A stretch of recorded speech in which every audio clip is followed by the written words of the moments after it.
Вот уже неделю унитарное предприятие АЖД собственными силами ведет работы на перегоне Дранда-Адюбжа-Тамыш. Здесь произведена сплошная замена рельсо-шпальной решетки на двух участках общей протяженностью 300 метров на станции Адюбжа. На двух участках, один со стороны Сухума протяженностью 207 метров и другой участок со стороны Ачимчиры протяженностью 83 метра.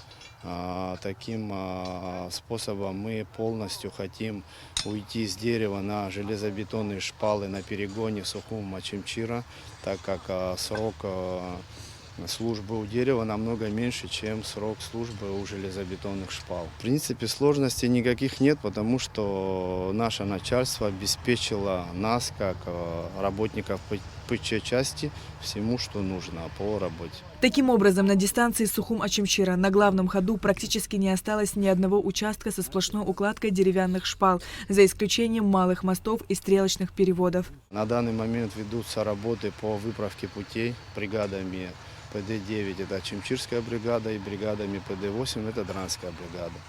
В планах на этой неделе закончить работы по ремонту путей на станции Адюбжа. И Ачимчирская бригада у нас должна пойти на Тамыш, а Дранская бригада пойти на Дранду по замене и ремонту железнодорожного пути. На этом участке я недавно здесь нахожусь, но я как знаю, здесь с войны, по-моему, такие работы не велись.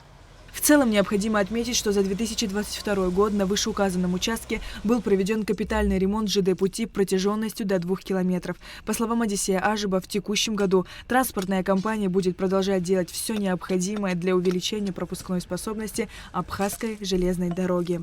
Сария Кварацхеля, Раму Камки, Заур Кварче, Абхазское телевидение.